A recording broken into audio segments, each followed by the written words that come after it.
ಜೈ ಶಂಕರಲಿಂಗ. ಓಂ ಶುಕ್ಲಾಂಬರಧರಂ ವಿಷ್ಣುಂ ಶಶಿವರ್ಣಂ ಚತುರ್ಭುಜಂ ಪ್ರಸನ್ನವದನಂ ಧ್ಯಾಯೇತ್ ಸರ್ವವಿಘ್ನೋಪಶಾಂತಯೇ ಭಕ್ತಮಾನಸಹಂಸಾಯ ಸಚ್ಚಿದಾನಂದರೂಪಿಣೇ ನಮಃ ಶಂಕರಲಿಂಗಾಯ ನಮಃ ಸದ್ಗುರುಮೂರ್ತಯೇ ನಮಃ. ನಮ್ಮ ಅಪ್ಪ ಅವರಾದ ಶ್ರೀ ಶಂಕರಲಿಂಗ ಭಗವಾನರ ಪಾದಾರವಿಂದಗಳಿಗೆ ಭಕ್ತಿಪೂರ್ವಕ ನಮಸ್ಕಾರಗಳು ಹಾಗೂ ಇಲ್ಲಿ ಆಗಮಿಸಿರುವ ತಮಗೆಲ್ಲರಿಗೂ ಸಹ ನಮಸ್ಕಾರಗಳು ಹಾಗೂ ಇಂದಿನ ಸತ್ಸಂಗ ಕಾರ್ಯಕ್ರಮಕ್ಕೆ ಹೃತ್ಪೂರ್ವಕ ಸ್ವಾಗತವನ್ನು ಬಯಸ್ತೀನಿ. ಇಂದು ಚಿದಾನಂದ ಅವಧೂತರ ಜೀವನ ಚರಿತ್ರೆಯ 4ನೇ ಭಾಗ ಶ್ರೀಯುತ ಕೆಂಚಪ್ಪ ಸರಿಂದ ಕೇಳೋಣ. ಈಗಾಗಲೇ ತಮಗೆ ತಿಳಿದಿರುವ ಹಾಗೆ 3 ಭಾಗವನ್ನು ನಾವೆಲ್ಲ ಕೇಳಿದ್ದೀವಿ ಅವರಿಂದ. ಬಹಳ ಸೊಗಸಾಗಿತ್ತು ಕೇಳೋಕ್ಕೆ. ಚಿದಾನಂದ ಅವಧೂತರ ಜೀವನ ಚರಿತ್ರೆಯಲ್ಲಿ ಬರ್ತಕ್ಕಂಥ ಬಾಲ್ಯ ಜೀವನ ಆಗಿರ್ಬೋದು, ಅವರ 2ನೇ ಭಾಗದಲ್ಲಿ ಗುರುಸೇವೆ ಹೇಗೆ ಮಾಡ್ತಾಯಿದ್ರು ಅಂತ ಕೇಳಿದ್ವಿ. ಬಹಳ ಕಠಿಣವಾದ ಗುರುಸೇವೆ, ಅವರ ಸಹಿಷ್ಣುತೆ ಸಹನೆಗೆ ಎಲ್ಲ ಒಂದು ಥರ ಪರೀಕ್ಷೆ ಒಡೆದಾಗಿತ್ತು. ಅದೆಲ್ಲ ಕೂಡ ಅವರು ಜಯಿಸಿದರು. ಇದನ್ನೆಲ್ಲ ಸಹ ಕೇಳಿದ್ವಿ ನಾವು. ಹಾಗೆ ಕಳೆದ ಭಾಗದಲ್ಲಿ 3ನೇ ಭಾಗದಲ್ಲಿ ಚಿದಾನಂದ ಅವಧೂತರು ಮಾಡಿದ ಕ್ಷೇತ್ರ ಸಂಚಾರ ಇರ್ಬೋದು, 108 ಪುಣ್ಯಕ್ಷೇತ್ರಗಳನ್ನು ಸಂಚಾರ ಮಾಡ್ತಾರೆ ಕಾಲ್ನಡಿಗೆಯಲ್ಲಿ ಅಂತೆಲ್ಲ ಕೇಳಿದ್ವಿ. ಅಲ್ಲದೆ ಅವರ ಮನೋಲಯ ಶುದ್ಧಿಯಾಗಕ್ಕೆ, ಚಿತ್ತ ಚಾಂಚಲ್ಯದಿಂದ ಮುಕ್ತಿ ಹೊಂದಕ್ಕೆ ಗುರುಗಳು ಹೇಳಿದ ಹಠಯೋಗ ಮಾಡ್ತಾರೆ, ಹಾಗೆ ರಾಜಯೋಗ ಕೂಡ ಮಾಡ್ತಾರೆ. ರಾಜಯೋಗದಿಂದ ಅವರ ಶುದ್ಧತೆ ಅಂತರಂಗ ಶುದ್ಧಿಯಾಗುತ್ತೆ. ಅದರಿಂದ ಮುಂದೆ ಜ್ಞಾನಯೋಗಕ್ಕೆ ಹೋಗುವಂಥ ಗುರುಗಳು ಹೇಳ್ತಾರೆ. ಹೀಗೆ ಎಲ್ಲ ನಾವು ಅನೇಕ ವಿಚಾರಗಳನ್ನು ಕೆಂಚಪ್ಪ ಸರಿಂದ ಕೇಳಿದ್ವಿ. ಇಂದು ಅವರ ಮುಂದಿನ ಸಾಹಿತ್ಯ ಜೀವನವನ್ನು ಕೇಳೋಣ ಅಂತ ಹೇಳಿದರು. ಅದನ್ನೆಲ್ಲ ಕೇಳೋಕ್ಕೆ ನಾವು ಬಹಳ ಉತ್ಸುಕರಾಗಿದ್ದೇವೆ. ಇಂದು 4ನೇ ಭಾಗವನ್ನು ಕೇಳೋಣ. ನಮ್ಮ ಜೊತೆ ಕೆಂಚಪ್ಪ ಸರ್ ಇದ್ದಾರೆ.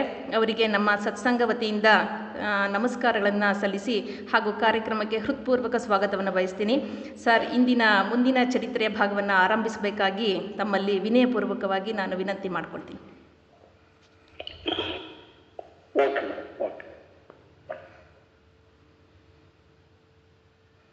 ಓಂ ತತ್ಸತ್ ಶ್ರೀ ಗುರು ಪರಬ್ರಹ್ಮಣೇ ನಮಃ. ಚಿದಂಬರ ಮಠಾಧೀಶ್ವರಂ ಚಿದಾನಂದಾವಧೂತ ಯತೀಶ್ವರಂ ಶಿಷ್ಯ ಪ್ರಶಿಷ್ಯ ರೂಪೇಣ ಬೋಧಕಂ ಗುರುಮಾಶ್ರಯೇ ಯದಿಂಗ್ರೀ ಕಮಲಾ ದ್ವಂದ್ವಂ ತಾಪತ್ರಯ ನಿವಾರಣಂ ಶಾಂತೈಕ್ಯ ಪದದಂ ವಂದೇ ಚಿದಾನಂದಾವಧೂತಮಹಂ ಭಜೇ.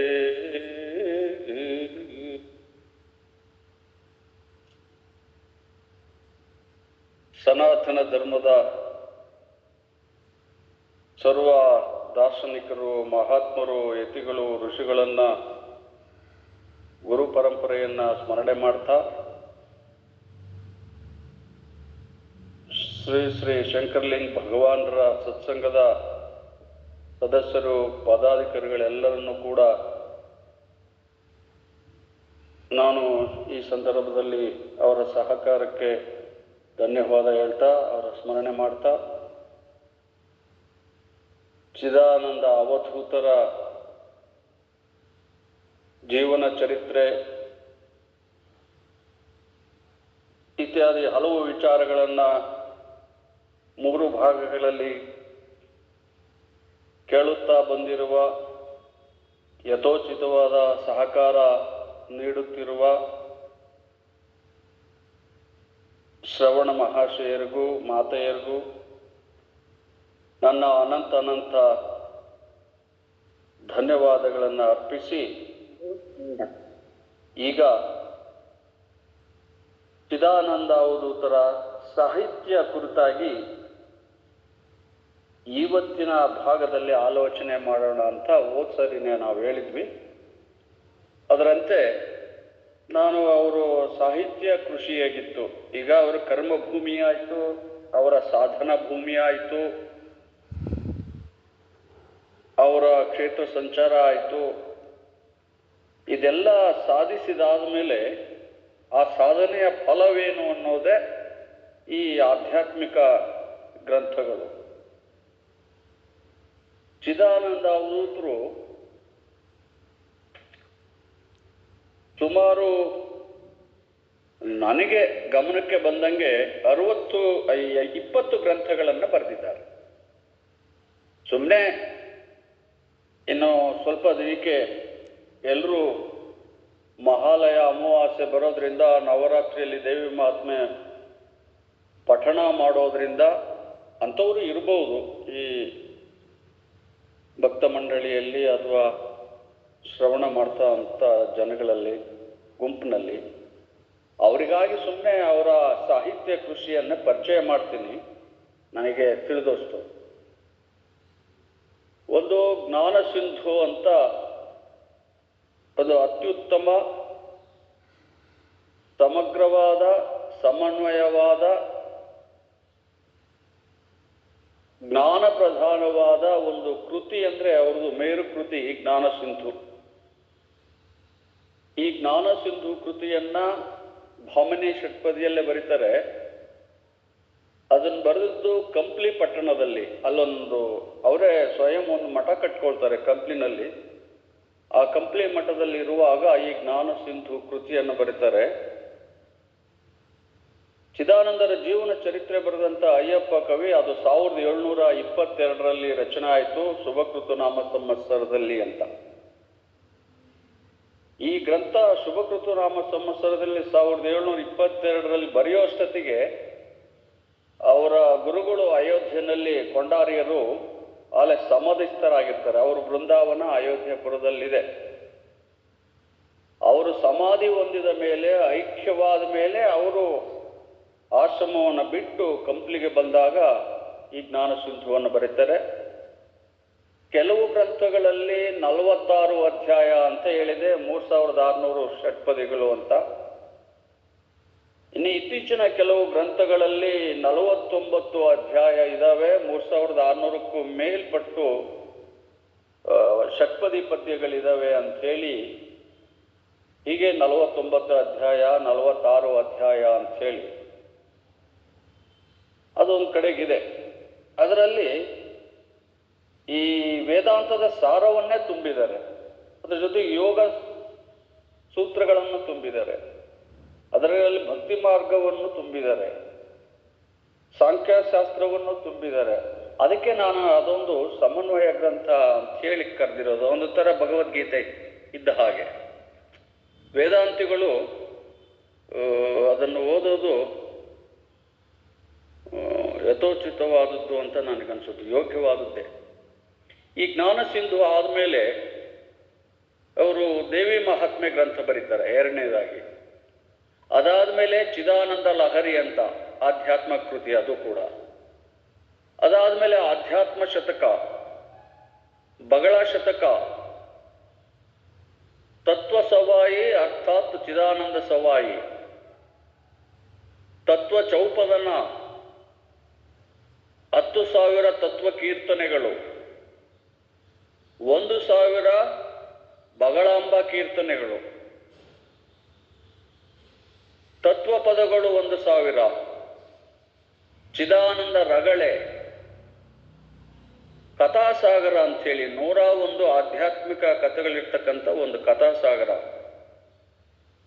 ಜೀವನ್ ಮುಕ್ತಿ ಪಟ, ಅದಾದ್ಮೇಲೆ ಕಾಮ ವಿಡಂಬನೆ, ಬಗಳಾಂಬ ಸ್ತೋತ್ರ, ಪಂಚೀಕರಣ, ನವಚಕ್ರ ಕುಲರೇಖಲಕ್ಷಣ, ತತ್ವ ಚಿಂತಾಮಣಿ, ನಾರಾಯಣಿ ಸ್ತೋತ್ರ, ಲಾಸ್ಟ್ಗೆ ಚಿದಾನಂದ ವಚನ ಅಂಥೇಳಿ ಒಂದು 15 ವಚನಗಳನ್ನು, ಒಟ್ಟಾರೆ ಹೀಗೆ 20 ಕೃತಿಗಳನ್ನು ಅವರು ರಚಿಸಿದ್ದಾರೆ.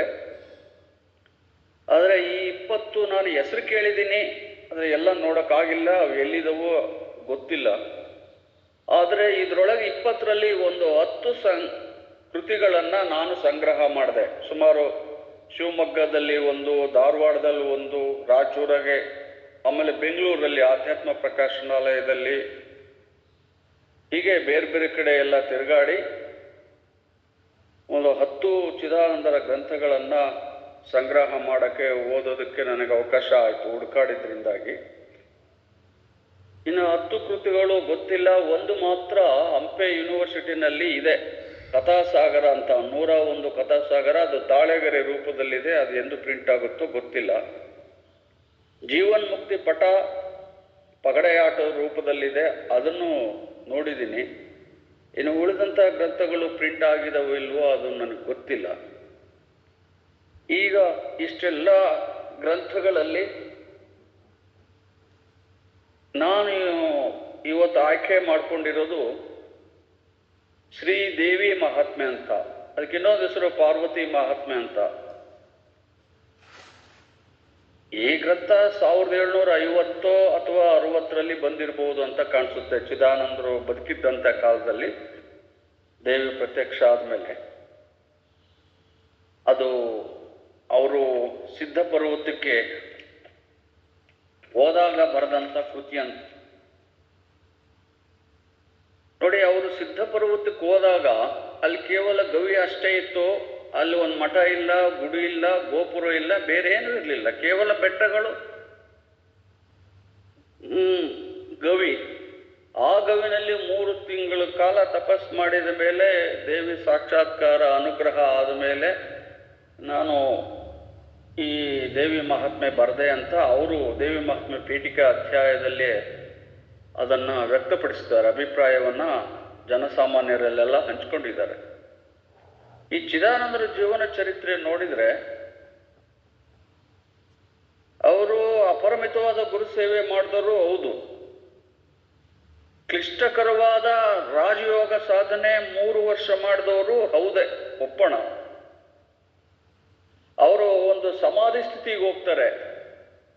ಎಲ್ಲಿ? ಯದಲಾಪುರ ಅಂತ ಬರುತ್ತೆ, ತೆಲಂಗಾಣದಲ್ಲಿದೆ. ಯದಲಾಪುರದಲ್ಲಿ ಒಂದು ಮಠನೂ ಇದೆ ಚಿದಾನಂದರದು. ಹೇಳ್ತಾರೆ, ನಾನಿನ್ನೂ ಹೋಗಿಲ್ಲ, ನೋಡಿಲ್ಲ. ಬಟ್ ಈ ಯದಲಾಪುರಕ್ಕೆ ಈಗ ಮುಸಲ್ಮಾನರು ಆದಿಲಾಬಾದ್ ಅಂತ ಹೆಸರಿಟ್ಟಿದ್ದಾರೆ. ಅದೊಂದು ಜಿಲ್ಲೆ ಆದಿಲಾಬಾದ್ ಅಂತ ಹೇಳಿ ಯದಲಾಪುರಕ್ಕೆ. ಅಲ್ಲಿ ಅವರು ಒಂದು ಕಾಶಿಗೆ ಹೋಗ್ಬೇಕಾದ್ರೆ ತಿಪ್ಪೆ ಮೇಲೆ ಮಲಗಿಬಿಡ್ತಾರೆ. ಊಟ ಇತ್ತೋ ಏನಿತ್ತೋ, ಅಥವಾ ಜ್ವರ ಬಂದಿತ್ತೋ, ಅಥವಾ ಅವರ ಬರೀ ನಡ್ಕಂಡೇ ಓಡಾಡಿದ್ರಿಂದ ಆ ಸಮಾಧಿ ಸ್ಥಿತಿ ಬಂತೆ ಅನ್ನೋ ತಿಪ್ಪೆ ಮೇಲೆ ಸಮಾಧಿ ಸ್ಥಿತಿ. ಈ ತಿಪ್ಪೆ ಮೇಲೆ ಸಮಾಧಿ ಸ್ಥಿತಿಗೆ ಹೋದಾಗ ಅಲ್ಲಿ ದನ, ಕುರಿ, ಮೇಕೆ ಕಾಯ ಹುಡುಗರೆಲ್ಲ ಬಂದ್ಬಿಟ್ಟು ಇವನು ಯಾರೋ ತಿಂಗಳಗಟ್ಟಲೆ ಈ ತಿಪ್ಪೆ ಮೇಲೆ ಬಿದ್ದುಬಿಟ್ಟಿದಂತೆ ಸಗಣಿ ಹಚ್ಚೋದು, ಅವ್ರ ಒಟ್ಟಿಗೆಲ್ಲ ಸಗಣಿ ಹಚ್ತಾರೆ. ಆಮೇಲೆ ಕಿವಿ ಬಾಯಿ ಇಟ್ಟು ಕೂಗ್ತಾರೆ, ಯಾರ ನೀನು, ಯಾವ ಜಾತನು, ಮಾತಾಡು ಅಂತ ಹೇಳಿ ಕೂಗ್ತಾರೆ, ಶಬ್ದ ಮಾಡ್ತಾರೆ. ಆಮೇಲೆ ಅವ್ರು ತಂದು ಕೋಲಿಂದ ಎಲ್ಲ ಬಡಿತಾರೆ ಚಿದಾನಂದರನ್ನ. ಇದು ಹುಡುಗರ ಆಟ ಪಾಪ, ಎಲ್ಲ ಕುರಿ ಮೇಕೆ ದನಗಳನ್ನು ಕಾಯೋರು.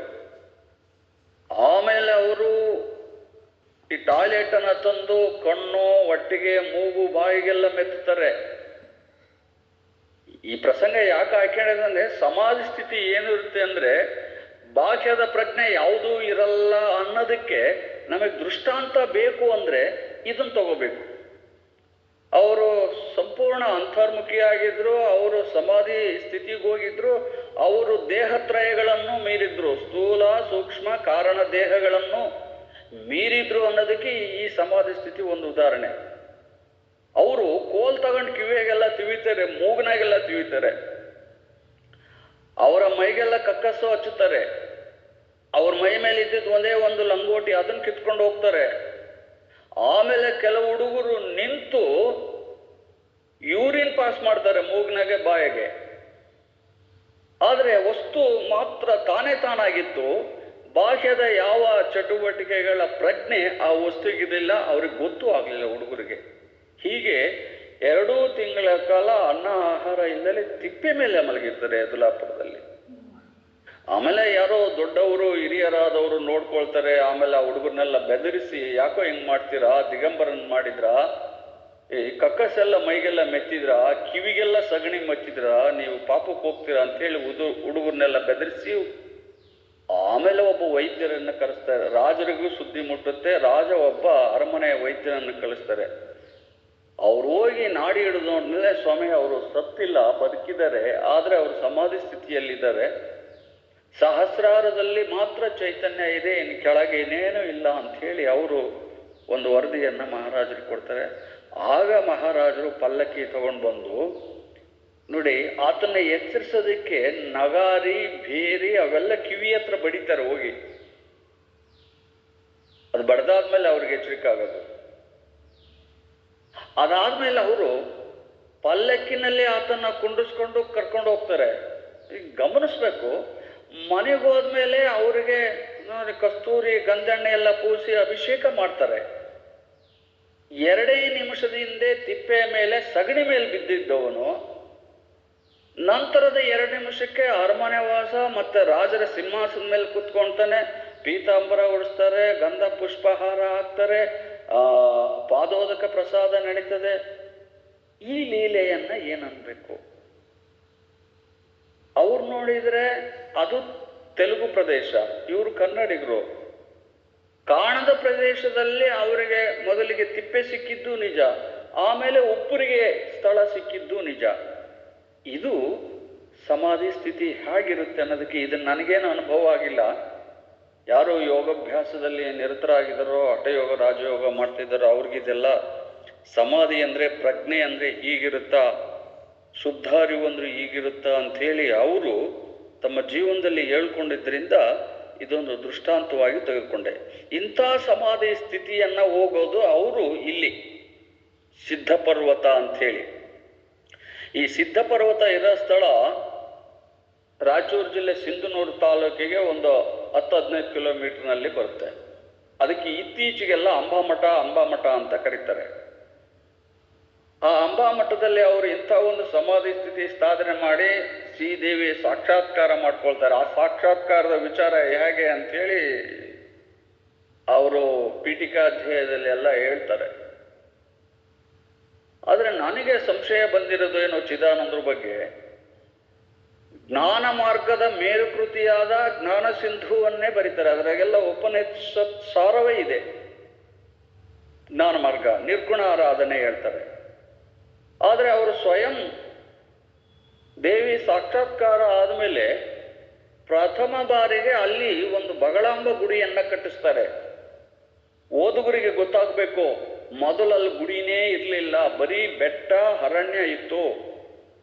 ಹುಲಿ ಕರಡಿ ತೋಳಗಳು ಓಡಾಡ್ತಕ್ಕಂಥ ಅರಣ್ಯ ಸ್ಥಳ ಆಗಿತ್ತು ಅಂತ. ಅಂಥ ಸ್ಥಳ ಆಯ್ಕೆ ಮಾಡಿಕೊಂಡವರು ಸಾಧನೆಯ ನಂತರ, ದೇವಿ ಸಾಕ್ಷಾತ್ಕಾರದ ನಂತರ ಇಂಥದೊಂದು ದೇವಿ ಗುಡಿಯನ್ನ ಕಟ್ಟಿಸ್ತಾರೆ. ಈ ಗುಡಿ ಹೋದ ವರ್ಷ ಏನೋ ಕಿತ್ತಾಕಿದ್ದಾರೆ, ಹೊಸ ಗುಡಿ ಕಟ್ಟಿಸ್ಬೇಕು, ಜೀರ್ಣೋದ್ಧಾರ ಮಾಡಬೇಕು ಅಂಥೇಳಿ. ಅಲ್ಲಿಯವರೆಗೂ ಚಿದಾನಂದರು ಕಟ್ಟಿಸಿದ ಗುಡಿ ಅಲ್ಲಿತ್ತು, ಬಗಳ ಗುಡಿ ಅಂಥೇಳಿ ಈ ಬೆಟ್ಟದಲ್ಲಿ. ಸಿದ್ಧಪರ್ವತ ಅಂತ ಆ ಬೆಟ್ಟಕ್ಕೆ ಹೆಸರು. ಬರೀ ದೇವಸ್ಥಾನ ಅಷ್ಟೇ ಕಟ್ಸಲ್ಲ, ಅದಕ್ಕೆ ದುರ್ಗಿ ಭೈರವ ಅಂತೇಳಿ ಕ್ಷೇತ್ರಪಾಲರನ್ನ ಇಡ್ತಾರೆ, ಗಣಪತಿಯನ್ನ ಇಡ್ತಾರೆ. ಆಶ್ರಮ ಸುತ್ತ 4-5 ಕಟ್ಟೆನೋ ಕಟ್ಟಿಸ್ತಾರೆ. ಆ ಕಟ್ಟೆಗಳು ಈಗಲೂ ಇದಾವೆ ಅಂಬಾಮಠದಲ್ಲಿ. ಅದ್ರ ಜೊತೆಗೆ ಬಗಳ ಚಕ್ರವನ್ನ ಆಗಮೋಕ್ತದಿಂದ ಸ್ಥಾಪನೆ ಮಾಡ್ತಾರೆ. ಆ ಬಗಳ ಚಕ್ರ ಈಗಲೂ ಆ ಸಿದ್ಧಪರ್ವತಕ್ಕೆ ಹೋದ್ರೆ, ಅಂಬಾ ಬೆಟ್ಟಕ್ಕೆ ಹೋದ್ರೆ, ಅಂಬಾ ಬೆಟ್ಟದ ದೇವಸ್ಥಾನದಲ್ಲಿ ಚಿದಾನಂದರು ಸ್ಥಾಪನೆ ಮಾಡಿದ ಬಗಳ ಚಕ್ರ ಇದೆ. ಶಿವ ಮತ್ತು ನಂದಿಗಳ ವಿಗ್ರಹ ಅಲ್ಲಿ ನೋಡ್ಬೋದು. ವ್ಯಾಘ್ರವಾಹನ ಇಟ್ಟಿದ್ದಾರೆ, ಅದನ್ನು ನೋಡ್ಬೋದು. ಅದ್ರ ಜೊತೆಗೆ ಆ ದೇವಸ್ಥಾನದ ಮುಂದ್ಗಡೆಗೆ 3 ಬಾವಿಗಳನ್ನ ಕಟ್ಟಿಸಿದ್ದಾರೆ. ಬಹಳ ವಿಶೇಷವಾದವು ಈ 3 ತೀರ್ಥಕೊಳಗಳು. ಒಂದು ಕೋಟಿ ತೀರ್ಥ, ಇನ್ನೊಂದು ಬಗಳ ಪುಷ್ಕರಣಿ, ಮತ್ತೊಂದು ಬ್ರಹ್ಮತೀರ್ಥ ಅಂತ ಈ 3 ಬಾವಿಗಳನ್ನ ಅಲ್ಲಿ ಅವರು ನಿರ್ಮಾಣ ಮಾಡಿಸ್ತಾರೆ. ಇದ್ರ ವಿಶೇಷ ಏನಂದ್ರೆ, ಅವರೇ ಹೇಳ್ಕೊಂಡ್ರೆ, ಒಂದು ಕೊಪ್ಪೆ ಬಿರ್ಲೆ ಪತ್ರನ್ನ ತಂದು ನೀವು ಬಟ್ಟೆಯಲ್ಲಿ ಕಟ್ಟಿ ದಪ್ಪಂತ ಎತ್ತಾಕಿದ್ರೆ ಅವು ತೇಲೋದಿಲ್ಲ, ಸೀದಾ ಮುಳುಗ್ತವೆ ಅಂತೇಳಿ. ಇಡೀ ಬಿಲ್ಪತ್ರ ಹಾಕ್ರಿ, ಯಾವ ಕೊಳದಲ್ಲಿ ಹಾಕಿದ್ರು ಅವೆಲ್ಲ ಮುಳುಗೋಗ್ತವೆ ಅಂತ. ದೆವ್ವ ಪೀಡೆ ಪಿಶಾಚಿ ಇದ್ದರು ಬ್ರಹ್ಮತೀರ್ಥದಲ್ಲಿ ನೀರನ್ನು ಒಂದು ಕೊಡ ಒಯ್ಕೊಂಡು ಸ್ನಾನ ಮಾಡಿದರೆ ಅವರಿಗೆ ಗ್ರಹ ದೂರ ಆಗ್ತವೆ ಅಂತ ಒಂದು ಪ್ರತೀತಿಯನ್ನ ಈಗಲೇ ಅಲ್ಲಿ ಜನ ಹೇಳ್ತಾರೆ. ಅದಾದ್ಮೇಲೆ ಅವರ ಚರಿತ್ರೆ ಸಾರಿ ಹೇಳುತ್ತೆ. ನಾನು ಅಯ್ಯಪ್ಪ ಕವಿ ಬರ್ದಂಗೆ 7ನೇ ಅಧ್ಯಾಯ, ಅವಧೂತ ಅಧ್ಯಾಯದ 7ನೇ ಅಧ್ಯಾಯ ತಗೊಂಡ್ರೆ 211ನೇ ಶ್ಲೋಕ ಅಥವಾ ಚೌಪದಿ ಹೇಳುತ್ತೆ, ಚಿದಾನಂದರು ಅಂಬಾ ಬೆಟ್ಟದಲ್ಲಿ ಬಗಳ ಚಕ್ರದೊಳಗೆ ಐಕ್ಯವಾದರು ಅಂತ ಬರೆದಿದ್ದಾರೆ ಅವ್ರ ಗ್ರಂಥದಲ್ಲಿ, ಜೀವನ ಚರಿತ್ರೆಯಲ್ಲಿ. ಆದರೆ ಇತ್ತೀಚೆಗೆ 2012ರಲ್ಲಿ ಬಂದಂಥ ಕೆಲವು ಗ್ರಂಥಗಳಲ್ಲಿ ಇಲ್ಲ ಅವರು ಕನಕಗಿರಿನಲ್ಲಿ ಐಕ್ಯ ಆಗಿದ್ದಾರೆ ಅಂತ, ಅದಕ್ಕೆ ಅವರು ದಾಖಲಾತಿ ಕೊಟ್ಟಿಲ್ಲ. ಆದರೆ ಇದಕ್ಕೆ ಮಾತ್ರ ಸುಮಾರು 200 ವರ್ಷದ ಒಂದು ದಾಖಲಾತಿ ಇದೆ. ಅಲ್ಲಿ ಸಮಾಧಿ ಆದರು ಅನ್ನೋದಕ್ಕೆ ಅವರ ಶಿಷ್ಯ ಬರೆದಂಥ ಗ್ರಂಥವೇ ಸಾಕ್ಷಿ. ಹೀಗೆ ಅವರು ಸಾಧನೆ ಮಾಡಿ ಚಿದಾನಂದರ ಯೋಗ ಮಂಟಪ ಅಂತ ಅಲ್ಲೊಂದಿದೆ. ಯೋಗ ಮಂಟಪದಲ್ಲಿ ತಾವು ಎಷ್ಟು ಹೊತ್ತು ಸಾಧನೆ ಮಾಡಿದ್ರೋ ಶಿಷ್ಯರ ಹತ್ರ 1 ಗಂಟೆ ಹೊತ್ತು ಮಾತಾಡೋರಂತೆ. ಆ ಮಾತಾಡ್ತಕ್ಕಿದ್ದಂಥ ಸತ್ಸಂಗ ನಡೆಸುವ ಅನುಭವ ಮಂಟಪ ಅಂತ ಕರಿಬೋದು. ಅದಕ್ಕೆ ಈ ಚಿದಾನಂದ ಯೋಗ ಮಂಟಪ ಅಂತ. ಆ ಯೋಗ ಮಂಟಪದಲ್ಲಿ ಇದೆಲ್ಲ ಅನೇಕ ವಿಚಾರಗಳು, ಆಧ್ಯಾತ್ಮ ವಿಚಾರಗಳು ಚರ್ಚೆ ಬಂದಿದ್ದಾವೆ. ಈಗ ನಾನು ಅಷ್ಟೆಲ್ಲ ಚರ್ಚೆಗೆ ಹೋಗಲ್ಲ. ನಾನು ಸೀದಾ ನೇರ ದೇವಿ ಮಹಾತ್ಮೆ ಅನ್ನೋದಕ್ಕೆ ಬಂದ್ಬಿಡ್ತೀನಿ. ಈ ದೇವಿ ಮಹಾತ್ಮೆ ಓದುವಾಗ 2 ಪ್ರಶ್ನೆ ಬರ್ತವೆ. ದೇವಿ ಮಹಾತ್ಮೆಯನ್ನ ಪ್ರಥಮವಾಗಿ ಚಿದಾನಂದರೇ ಬರೆದಿದ್ರೋ ಅಥವಾ ಚಿದಾನಂದರಿಗಿಂತ ಮುಂಚೆ ಏನಾದರೂ ದೇವಿ ಮಹಾತ್ಮೆ ಕಥಾವಸ್ತು ಇತ್ತೋ ಇಲ್ವೋ ಅಂತೇಳಿ ಇದನ್ನು ಹುಡುಕಿದ್ರೆ ನಮಗೆ ಮಾರ್ಕಂಡೇಯ ಪುರಾಣ ಅಂತ ನೆನಪಾಗ್ತದೆ. ಆ ಮಾರ್ಕಂಡೇಯ ಪುರಾಣದಲ್ಲಿ ಈ ದೇವಿ ಕಥೆಯನ್ನು ಬರುತ್ತೆ. ಮಾರ್ಕಂಡೇಯ ಪುರಾಣ ಅಂತ ನಾವೇನು ಈಗೆಲ್ಲ ಕೇಳ್ತಾ ಇದೀವಿ, 18 ಪುರಾಣಗಳಲ್ಲಿ ಮಾರ್ಕಂಡೇಯ ಪುರಾಣದಲ್ಲೂ ಕೂಡ ಈ ದೇವಿ ಮಹಾತ್ಮೆ ಕಥೆ ಬರೋದುಂಟು. ಅದು ಬಿಟ್ಟರೆ ಶ್ರೀ ದುರ್ಗಾ ಸಪ್ತಸತಿ ಅಂತ ಹೇಳಿ ಉತ್ತರ ದೇಶದಲ್ಲಿ ಕಡೆಯಲ್ಲೆಲ್ಲ ಅದು ಪ್ರಖ್ಯಾತಿ ಹೊಂದಿದೆ, ದುರ್ಗಾ ಸಪ್ತಸತಿ ಅಂತೇಳಿ. ಈ ದುರ್ಗಾ ಸಪ್ತಸತಿಯಲ್ಲಿ 13 ಅಧ್ಯಾಯ ಇದ್ದಾವೆ. ಸುಮಾರು 600ಕ್ಕೂ ಮಿಗಿಲಾದ ಶ್ಲೋಕಗಳು ಈ ದುರ್ಗಾ ಸಪ್ತಸತಿಯಲ್ಲಿ ಕಂಡುಬರ್ತವೆ. ಇದನ್ನು ಅನೇಕರು ಕೂಡ ಪಠಣ ಮಾಡ್ತಾರೆ. ನವರಾತ್ರಿಯಲ್ಲಿ ಮಾಡಬಾರ್ದು ಅಂತ ಏನಿಲ್ಲ. ದುರ್ಗಾ ಸಪ್ತಸತಿಯನ್ನು ಪಠಣ ಮಾಡೋರು ಈಗಲೂ ಇದ್ದಾರೆ. ಇದಾದ ಮೇಲೆ ದುರ್ಗಾದೇವಿ ಮಹಾತ್ಮೆ ಅಂತ ಒಂದಿದೆ. ಅದನ್ನ ವೆಸ್ಟ್ ಬೆಂಗಾಲಲ್ಲಿ, ಕೇರಳದಲ್ಲಿ ಮತ್ತೆ ಒರಿಸ್ಸಾದಲ್ಲಿ ಅವರೆಲ್ಲ ಪಠಣ ಮಾಡ್ತಾರೆ. ದುರ್ಗಾದೇವಿ ಮಹಾತ್ಮೆ ಅಂತ ಹೇಳಿ ಅವರು ಓದ್ತಾರೆ. ಹೀಗೆ ದುರ್ಗಾ ಸಪ್ತಸತಿ ಅಥವಾ ಮಾರ್ಕಂಡೇಯ ಪುರಾಣ, ಇನ್ನೊಂದು ದೇವಿ ಭಾಗವತ ಅಂತ ಇದೆ. ಭಾಗವತದಲ್ಲಿ ದೇವಿ ಭಾಗವತ ಅಂತ ಹೇಳಿ. ಈ ದೇವಿ ಭಾಗವತದಲ್ಲೂ ಕೂಡ ದೇವಿ ಲೀಲೆಗಳು, ಪಾರ್ವತಿಯ ಮಹಿಮೆ, ಶಕ್ತಿಯ ಮಹಿಮೆ ಎಲ್ಲ ಅದರಲ್ಲಿ ದೇವಿ ಭಾಗವತದಲ್ಲೂ ನಮಗೆ ಸಿಗುತ್ತೆ. ಹೀಗೆ ಸಂಸ್ಕೃತದಲ್ಲಿ ಹಳೆಯ ಬೇರುಗಳಿದ್ದಾವೆ. ಈ ದೇವಿ ಮಹಾತ್ಮೆ ಈಗೇನು ಕನ್ನಡದಲ್ಲಿ ಬರೆದಿದ್ದಾರೆ, ಇದಕ್ಕೆ ಹಳೆಯ ಬೇರುಗಳೆಲ್ಲ ಸಂಸ್ಕೃತ ಗ್ರಂಥಗಳಲ್ಲಿದ್ದಾವೆ. ಮಾರ್ಕಂಡೇಯ ಪುರಾಣ, ದೇವಿ ಭಾಗವತ, ಮತ್ತೆ ದುರ್ಗಾ ಸಪ್ತಸತಿ, ಚಂಡಿಕಾ ಪುರಾಣ, ಹೀಗೆ ನಾನಾ ದುರ್ಗಿ ಪುರಾಣ ಅಂತೇಳಿ ನಾನಾ ಹೆಸರುಗಳಿಂದ ಕರೀತಾರೆ. ಇವನ್ನೆಲ್ಲ ಗಮನಿಸಿದ್ರೆ ನಮಗೆ ಈ ಚಿದಾನಂದರು ಪುರಾಣ ಬರೆಯೋದಕ್ಕೆ ಒಂದು ಕಥಾವಸ್ತುವಿನ ಬಗ್ಗೆ ಒಂದು ದೃಢವಾದ ನಂಬಿಕೆ ಬರುತ್ತೆ. ಹೀಗೆಲ್ಲ ಇದೆಯಾ, ಹಳೇದೆಲ್ಲ ಇದೆಯಾ ಅಂತ ಗೊತ್ತಾಗ್ತದೆ. ಅದು ಎಷ್ಟು ಗ್ರಂಥಗಳನ್ನು ಪಠಣ ಮಾಡಿದ್ರು ಅದೇನೋ ನಮಗೆ ಗೊತ್ತಿಲ್ಲ. ಯಾವುದೋ ಒಂದು ಕಡೆ ಓದಿದ್ದೆ, ಚಿದಾನಂದರು 72 ಸಂಸ್ಕೃತ ಗ್ರಂಥಗಳನ್ನು ಕಾಶಿಯಲ್ಲಿ ವಿಶ್ವೇಶ್ವರ ತೀರ್ಥರು ಅಂತ ಮಹಾ ಗುರುಗಳಿದ್ರಂತೆ. ಅಲ್ಲಿ ಆ ಗುರುಗಳ ಬಳಿ ಇವರು 3 ತಿಂಗಳುಗಟ್ಟಲೆ ಕೆಲವು ಗ್ರಂಥಗಳನ್ನು ಅಧ್ಯಯನ ಮಾಡಿದರು ಅಂತ ಒಂದು ಮಾತಿದೆ. ಅದೇನೋ ಒಟ್ಟಾರೆ ಹೀಗೆಲ್ಲ ದೇವಿ ಮಹಾತ್ಮೆಯ ಗ್ರಂಥಗಳ ಬಗ್ಗೆ ವಿಚಾರ ನಮಗೆ ಅಲ್ಲಲ್ಲೇ ಸಿಕ್ಬರ್ತವೆ. ಅಲ್ಲಿಯವರೆಗೂ ನಮಗೆ 1897 ತನಕ ಕೇವಲ ಹಸ್ತಪ್ರತಿಗಳಲ್ಲೇ ದೇವಿ ಮಹಾತ್ಮೆ ಇತ್ತು. 1897ರಲ್ಲಿ ಬೆಂಗಳೂರಿನಲ್ಲಿ ಕರ್ನಾಟಕ ಪ್ರಿಂಟಿಂಗ್ ಪ್ರೆಸ್ಸಲ್ಲಿ ಪ್ರಪ್ರಥಮ ಬಾರಿಗೆ ಒಂದು ದೇವಿ ಮಹಾತ್ಮೆಯ ಗ್ರಂಥವನ್ನು ಪ್ರಿಂಟ್ ಮಾಡ್ತಾರೆ. ಅದಕ್ಕಿಂತ ಮೊದಲು 91ರಲ್ಲಿ ಅಂತ ಕಾಣುತ್ತೆ ಮಡ್ರಾಸಲ್ಲಿ ಪ್ರಿಂಟ್ ಆಗುತ್ತೆ ದೇವಿ ಮಹಾತ್ಮೆ. ಆ ಪ್ರಿಂಟ್ ಆಗಿ ಬರೋವರೆಗೂ ಬರೀ ಹಸ್ತಪ್ರತಿ ತಾಳೆಗರಿಗಳನ್ನೇ ಓದುವ ಕ್ರಮ ಇತ್ತು. ಬಿಟ್ರೆ ಅದು ಎಲ್ಲೋ ಅಪರೂಪಕ್ಕೆ ಯಾರ್ಯಾರು ಬರೆಸ್ಕೊಂಡಿದ್ದಾರೋ ಹಸ್ತಪ್ರತಿಯನ್ನ ಅವ್ರಿಗೆ ಮಾತ್ರ ಅದ್ರ ಕತೆ ಸಾರಾಂಶ ಗೊತ್ತಿತ್ತು. ಈಗೇನು ಜನಸಾಮಾನ್ಯರೆಲ್ಲ ಹೋಗ್ತಾ ಇದ್ದಾರಲ್ಲ ಪ್ರಿಂಟಿಂಗ್ ದೇವಿ ಮಹಾತ್ಮೆ, ಅದಾವಾಗಿ ಇರಲಿಲ್ಲ. ಇದು ದೇವಿ ಮಹಾತ್ಮೆ ಗ್ರಂಥದ ಬಗ್ಗೆ. ಅದಾದ್ಮೇಲೆ ಕನ್ನಡದ ದೇವಿ ಮಹಾತ್ಮೆ ತೆಲುಗು ಕೂಡ ಅನುವಾದ ಆಗಿದೆ. ಈ ಹಿಂದೂಪುರ ಅಲ್ಲೆಲ್ಲ ಹೋದ್ರೆ ತೆಲುಗು ದೇವಿ ಮಹಾತ್ಮೆ ಓದೋದು ಆ ಗ್ರಂಥಗಳು ನಮಗೆ ಸಿಗ್ತವೆ. ಸ್ವಯಂ ಚಿದಾನಂದರ ಹುಟ್ಟಿದೂರು ಪೆದ್ದ ಅರಿವಾಣದಲ್ಲಿ ಎರಡು ಸಿಗ್ತವೆ, ಕನ್ನಡದ್ದು ಮತ್ತೆ ತೆಲುಗಿದ್ದು. ಎನಿವೆ, ಇಷ್ಟೆಲ್ಲ ನಾವು ಗ್ರಂಥಗಳ ಬಗ್ಗೆ ಸೂಕ್ಷ್ಮ ಪೂರ್ವ ಪರಿಚಯನ್ನ ನಾವು ಮಾಡ್ಕೊಂಡ್ವಿ. ಈ ಪೂರ್ವ ಪರಿಚಯದ ನಂತರ ನಾವು ದೇವಿ ಮಹಾತ್ಮೆಯನ್ನ ಓದೋದು ಹೇಗೆ ಅನ್ನೋದನ್ನ ನಾನೇನು ಹೇಳಬೇಕಾಗಿಲ್ಲ.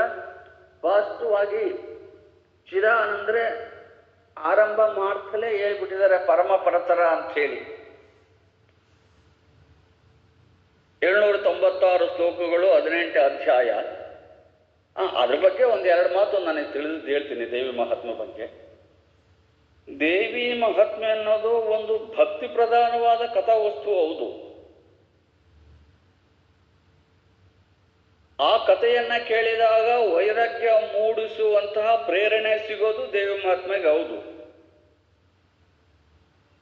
ಏನಾದರೂ ಸಾಧನೆ ಮಾಡಬೇಕು, ಆ ಸಾಧನೆಗಳ ಯುಕ್ತಿ ಉಪಾಯಗಳು ದೊರೆಯಬೇಕು ಅಂದ್ರೆ 17ನೇ ಅಧ್ಯಾಯದಲ್ಲಿ ಸಾಧನೆ ಯುಕ್ತಿಗಳು ಸಿಗೋದು. ಹೌದು, ಇಲ್ಲ ಶುದ್ಧಾರೂಢ ಜೀವನ್ಮುಕ್ತಿನೇ ಪಡಿಬೇಕು ಅಂತ ಜ್ಞಾನ ಮಾರ್ಗಕ್ಕೆ ಬರೋದಾದ್ರೆ 18ನೇ ಅಧ್ಯಾಯದಲ್ಲಿ ಜ್ಞಾನ ಮಾರ್ಗವನ್ನು ತಿಳಿಸಿದ್ದಾರೆ. ಹಾಗಾಗಿ ದೇವಿ ಮಹಾತ್ಮೆಯನ್ನ 3 ಚರಿತ್ರೆ ಅಂತ ಕರೀತಾರೆ. ಮಧುಕೈಟಭರ ತನಕ 1ನೇ ಅಧ್ಯಾಯದಿಂದ ಮಧುಕೈಟಭರವರೆಗೆ ಒಂದು ಚರಿತ್ರೆ, ಮಹಿಷಾಸುರಂದು ಒಂದು ಚರಿತ್ರೆ, ಅದಾದ್ಮೇಲೆ ಶುಂಭಾನುಶುಂಭರ ಕತೆ ಬರುತ್ತಲ್ಲ, ಅದೆಲ್ಲ ಸೇರಿ ಒಟ್ಟು 3 ಚರಿತ್ರೆಯನ್ನ ಹೇಳಿದ್ದಾರೆ.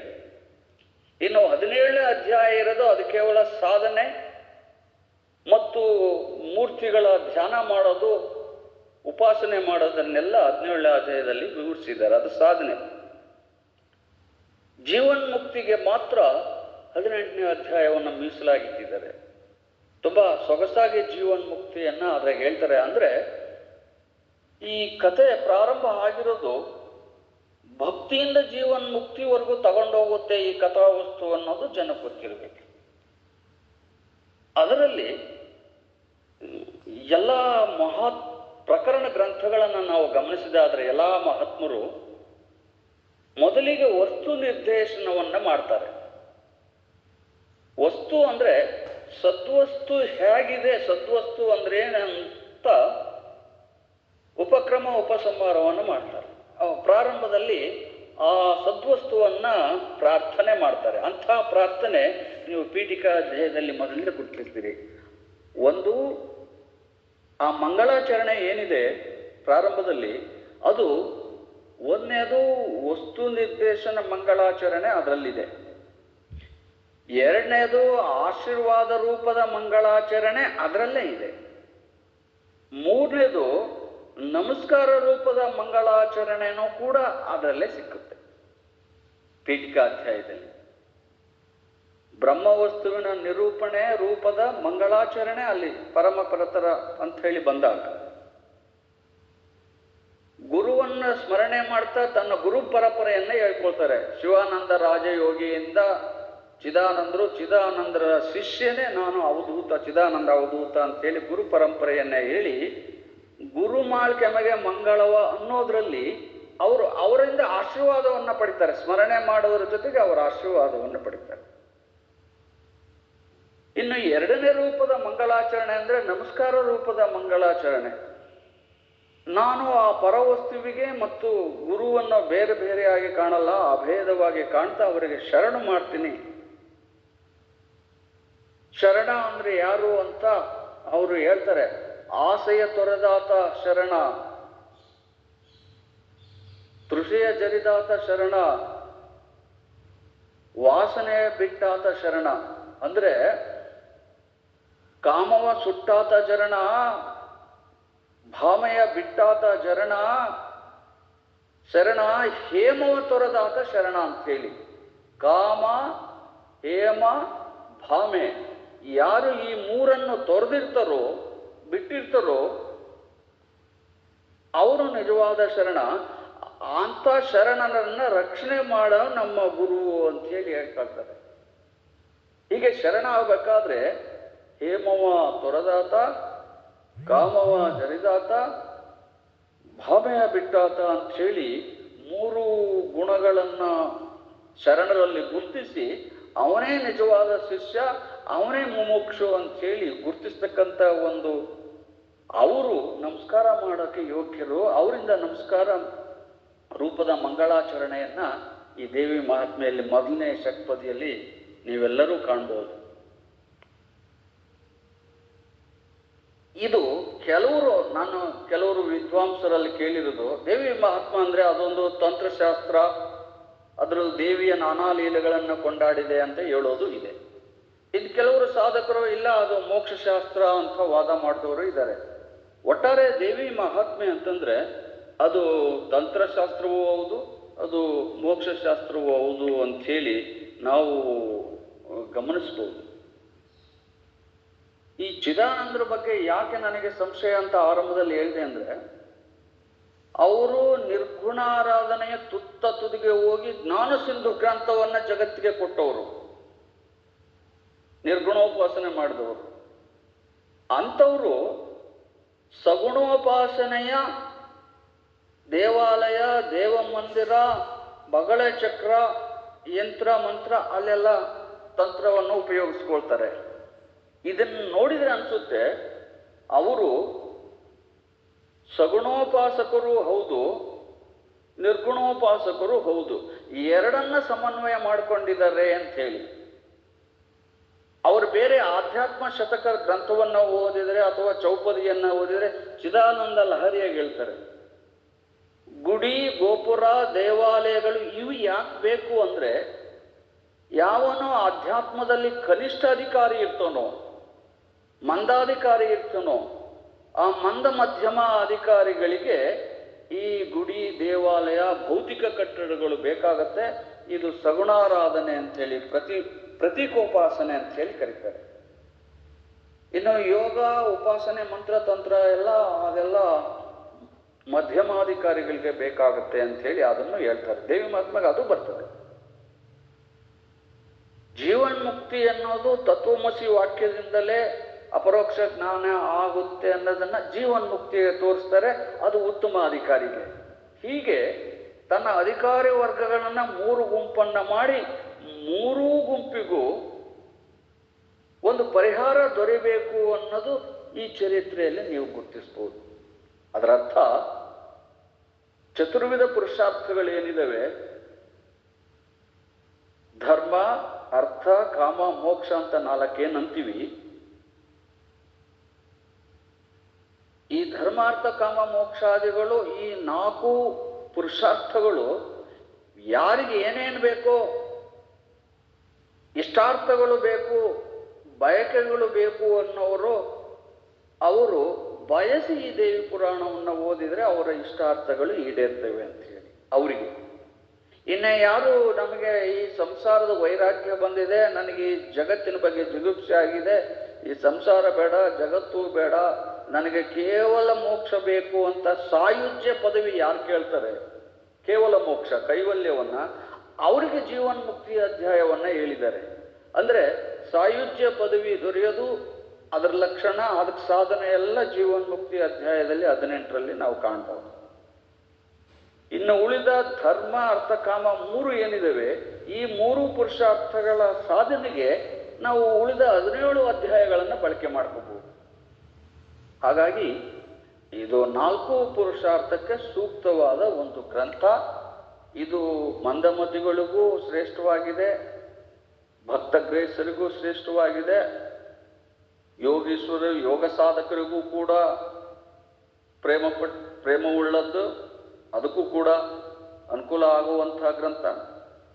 ಇಲ್ಲ ನಾವು ಜ್ಞಾನ ಮಾರ್ಗದಲ್ಲಿ ಮೋಕ್ಷ ಪಡ್ತೀವಿ, ಶೀಘ್ರ ಮೋಕ್ಷ ಪಡ್ತೀವಿ ಅಂದರೆ ಅದಕ್ಕೆ ಜೀವನ್ಮುಕ್ತಿ ಅಧ್ಯಾಯವನ್ನ ಹೇಳಿ ಎಲ್ರಿಗೂ ಅನ್ವಯ ಆಗ್ತಕ್ಕಂಥ ಒಂದು ಕೃತಿಯನ್ನ ಚಿದಾನಂದರು ಬರೆದರೆ ಅಂತ ನಾನು ಈ ಸಂದೇಹಕ್ಕೆ ಹೀಗೆ ಉತ್ತರ ನನ್ನೊಳಗೆ ನಾನೇ ಕಂಡುಹಿಡ್ಕೊಂಡಿದ್ದೀನಿ.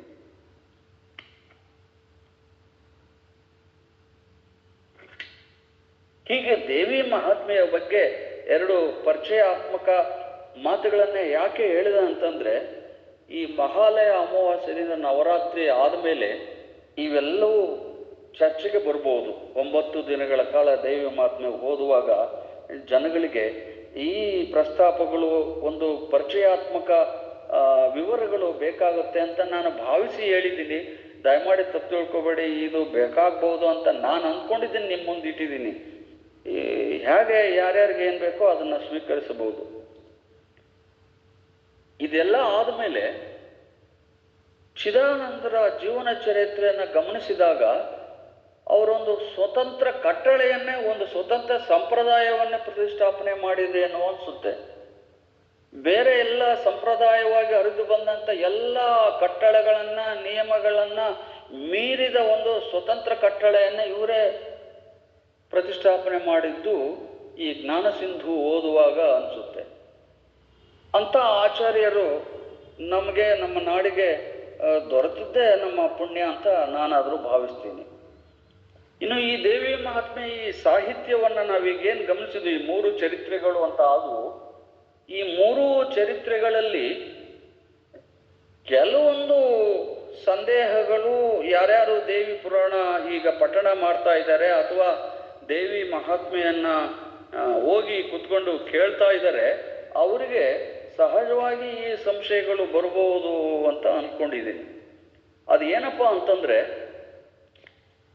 ಯಾವಾಗ ನಾವು 3ನೇ ಅಧ್ಯಾಯವನ್ನು ಓದ್ತೀವಿ, ಈ 3ನೇ ಅಧ್ಯಾಯವನ್ನು ಓದಿದಾಗ ಅದರಲ್ಲಿ 8ನೇ ಷಟ್ಪದಿ ಅಂತ ಒಂದು ಬರುತ್ತೆ. 3ನೇ ಅಧ್ಯಾಯದ 8ನೇ ಪದ್ಯವನ್ನು ತೆಗೆದು ನೋಡಿದರೆ, ದಾರಿ ತಪ್ಪಿದ ವಾವು ಬಯಲನ್ನು ಸೇರುವುದು ಅಸದಳವೂ ಆಗಿದೆ ಅಂತ ಒಂದು ವಿಚಾರ ಅದ್ರಾಗ ಬರುತ್ತೆ.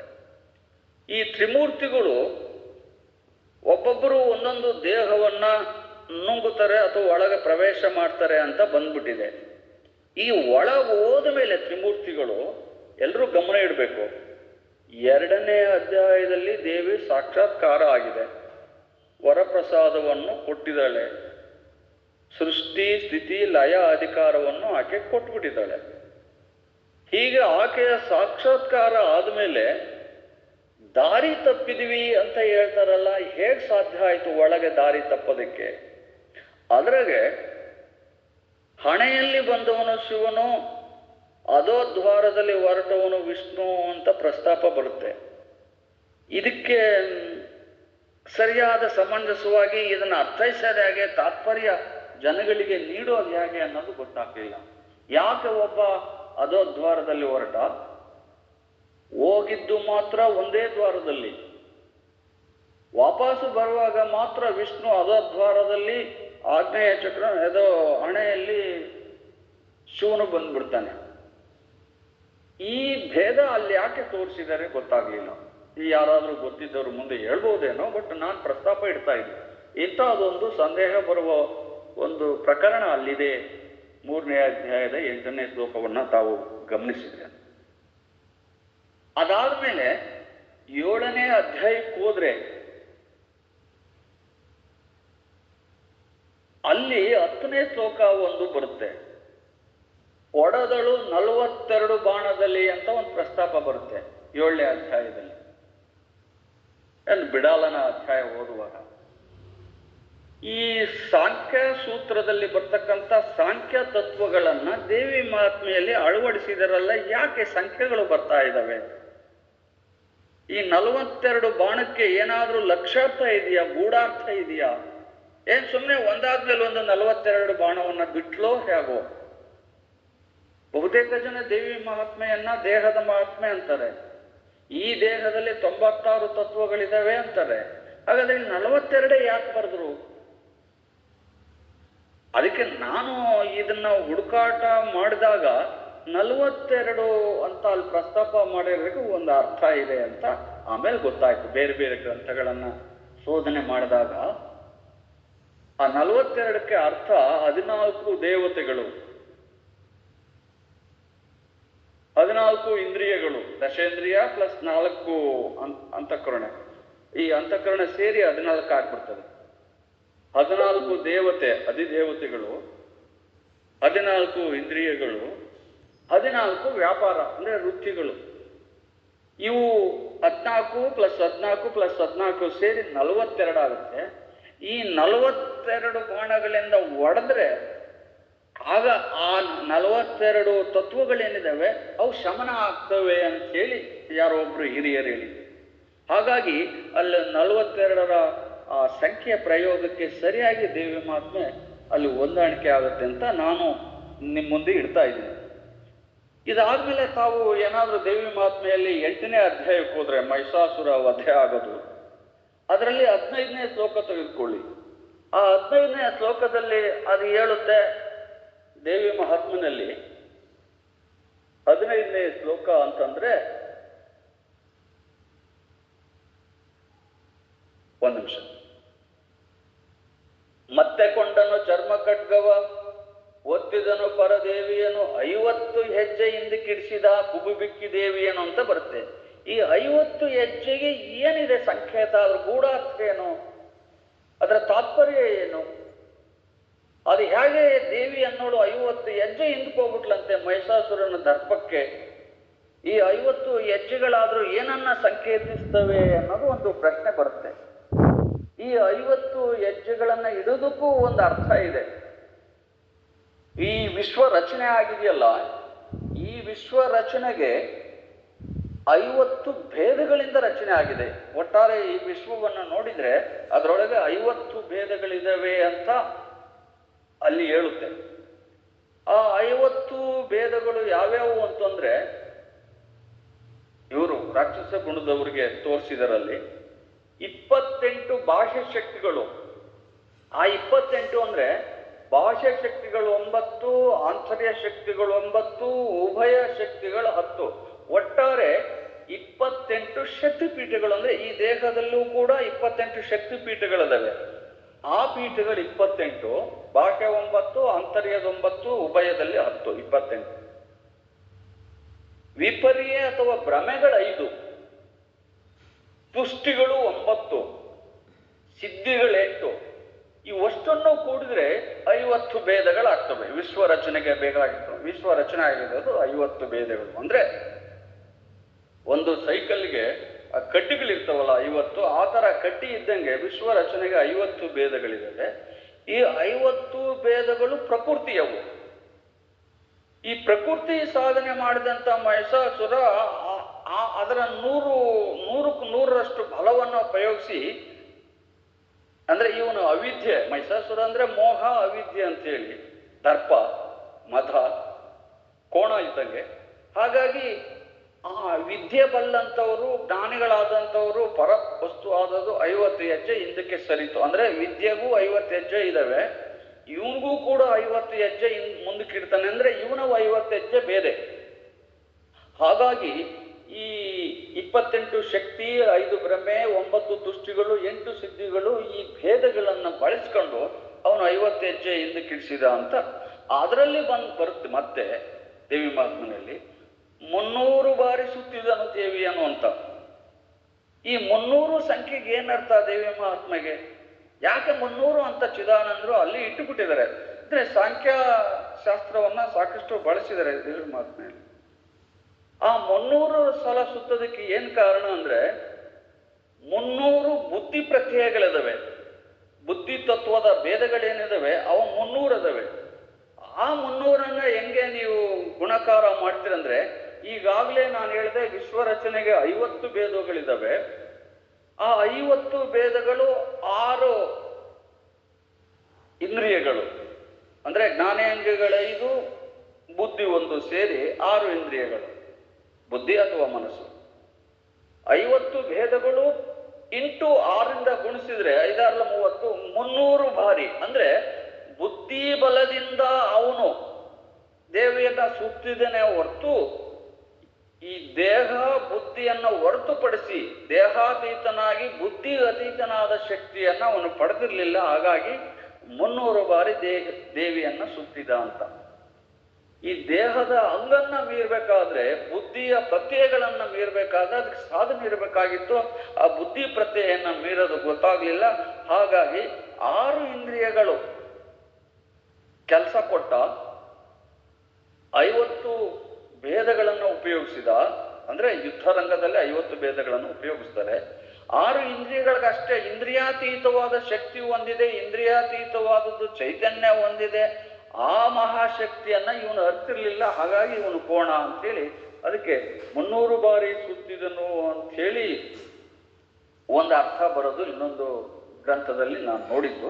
ಹೀಗಾಗಿ ದೇವಿ ಮಹಾತ್ಮೆ ಓದೋರಿಗೆ ಯಾರಾದರೂ ಈ ಸಂಖ್ಯೆಗಳನ್ನು ಪ್ರಶ್ನೆ ಮಾಡಿದರೆ ನಿಮ್ಗೆ ಇದೆಲ್ಲ ಅನುಕೂಲಕ್ಕೆ ಬರ್ಬೋದು ಅಂತ ನಾನು ಸುಮ್ಮನೆ ಇದ್ದೆ.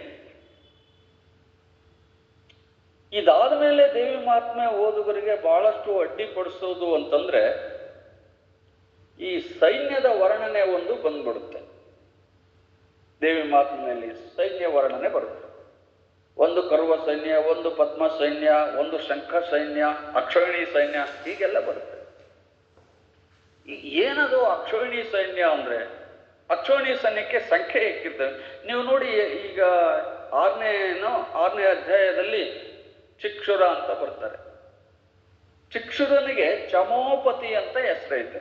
ಅಲ್ಲಿ ದೇವಿ ಮಹಾತ್ಮನಲ್ಲಿ ಚಮೋಪತಿ ಅಂತ ಅವನು ಕರೀತಾರೆ. ಚಮೋಪತಿ ಅಂದ್ರೆ ಏನು?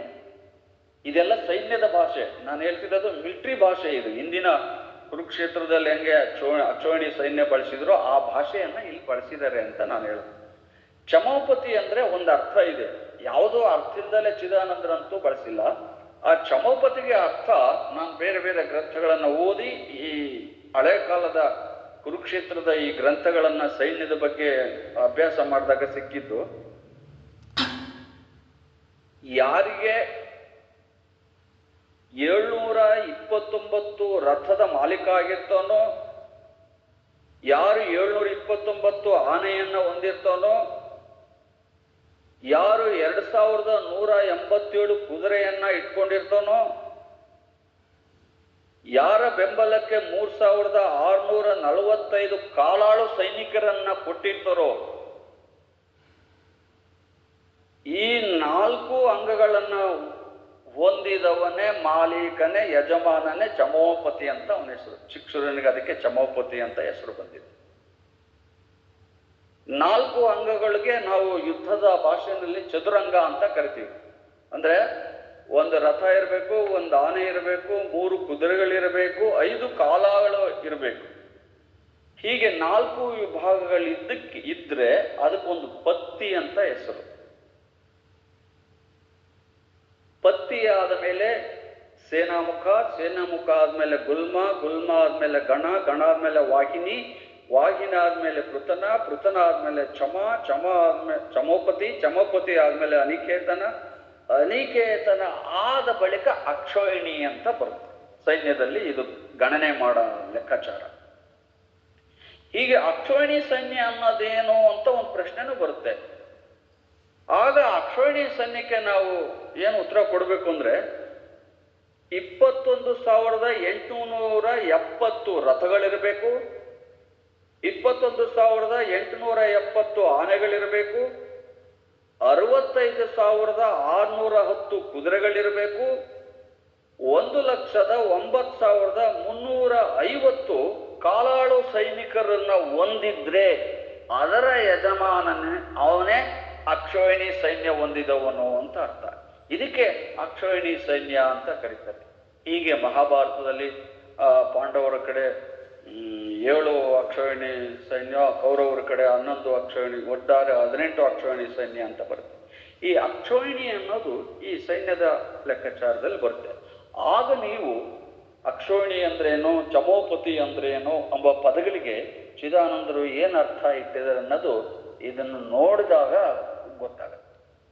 ಇನ್ನು ಒಂದು ಮಂಡಲ ಅಂತ ಒಂದು ಬರುತ್ತೆ. 6 ಮಂಡಲ, 2 ಮಂಡಲ, 1 ಮಂಡಲ, 1 ಕಂದ ಓದಿದಿರೆ ಅಂತ ಪ್ರಥಮ ಅಧ್ಯಾಯದಲ್ಲಿ ಬರುತ್ತೆ.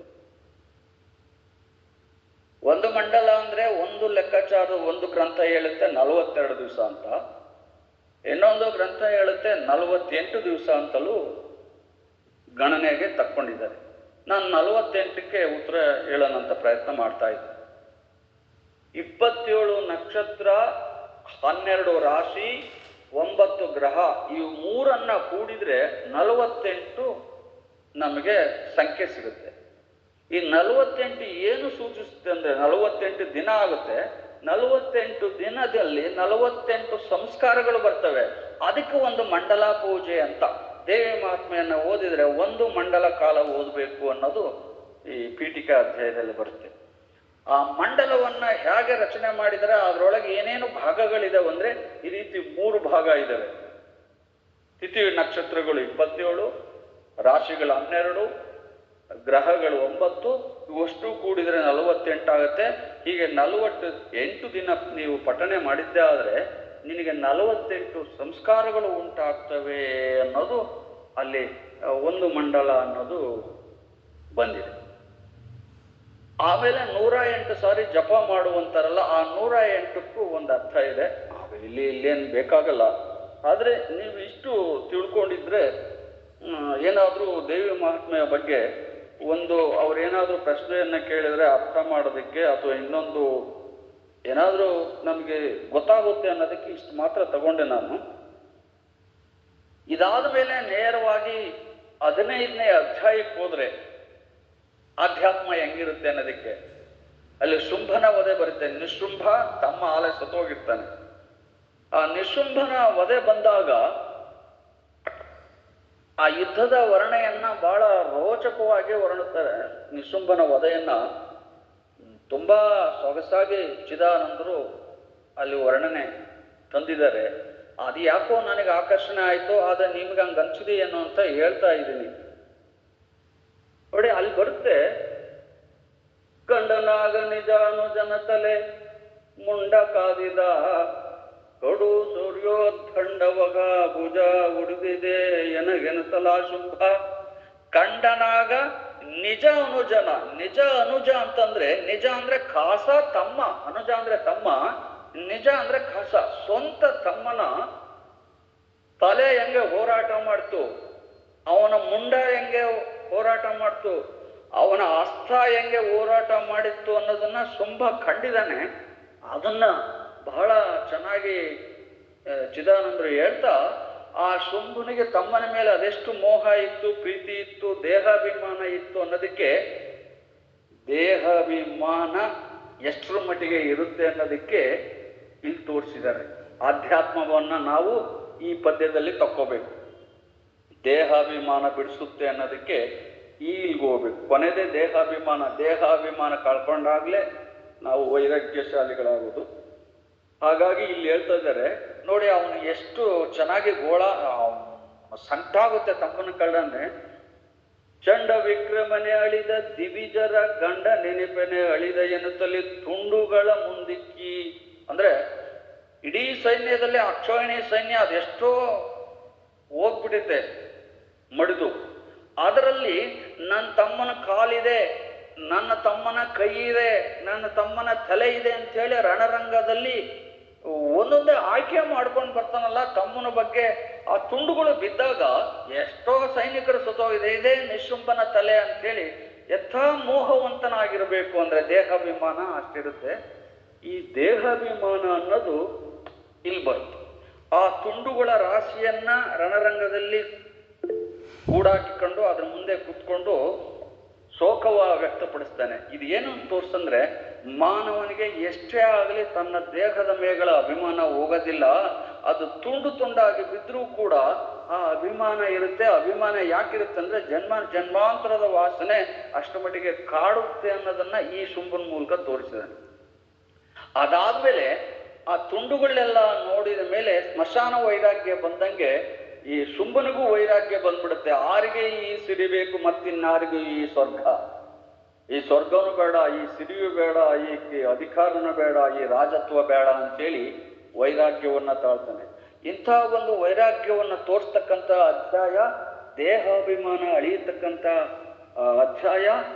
ಯಾವ ಮಟ್ಟಿಗೆ ಮೋಹ ಇರುತ್ತೆ ಅಂದ್ರೆ, ಅಂಥ ರಣರಂಗದಲ್ಲಿ ತುಂಡುಗಳನ್ನು ಕೂಡಿಕೊಳ್ಳುವಷ್ಟು ಮೋಹ ಆಸೆ ಮನುಷ್ಯನಿಗಿರುತ್ತೆ ಅಂತೇಳಿ ದೇವಿ ಮಹಾತ್ಮೆಯಲ್ಲಿ ಅದೊಂದು ಚೆನ್ನಾಗಿ ತೋರಿಸಿದ್ದೇನೆ. ಇದಾದ್ಮೇಲೆ ಈ ಸೈನ್ಯದ ವರ್ಣನೆ ಏನು ಕೊಡ್ತಾರೆ ಚಿದಾನಂದರು, ಆ ಸೈನ್ಯದ ವರ್ಣನೆಯ ಬಗ್ಗೆ ಅನೇಕ ಜನ ಪ್ರಶ್ನೆ ಮಾಡ್ತಾರೆ. ದೇವಿ ಮಹಾತ್ಮೆ ಓದೋಕೆ ಹೋಗೋರಿಗೆ, ಸರ್ ಒಂದು ಶಂಖ ಅಂದ್ರೆ ಏನು, ಒಂದು ಅರ್ಬುದ ಅಂದ್ರೆ ಎಷ್ಟು ಸೊನ್ನೆ, ಒಂದು ಪದ್ಮ ಸೈನ್ಯ ಅಂದ್ರೆ ಎಷ್ಟು ಸೊನ್ನೆ ಇರಬೇಕು, ಒಂದು ಅಕ್ಷೋಹಿಣಿ ಸೈನ್ಯ ಅಂದ್ರೆ ಎಷ್ಟು ಸೊನ್ನೆ ಇರಬೇಕು ಅನ್ನೋದು ಬರುತ್ತೆ. ಅದಕ್ಕೋಸ್ಕರ ಒಂದೆರಡು ಲೈನ್ ಅನ್ನ ಹೇಳ್ತೀನಿ. ಇದು ನಿಮಗೆ ವೇದ ಗಣಿತದಲ್ಲಿ ಸಿಗುತ್ತೆ. ಗಣಿತ ಸಂಜ್ಞೆಯನ್ನ ನೀವು ಓದಿದ್ರೆ ಇದಕ್ಕೆ ಆಧಾರ ಇದೆ, ಆಧಾರ ಇಲ್ದಲೇ ಹೇಳ್ತಿಲ್ಲ.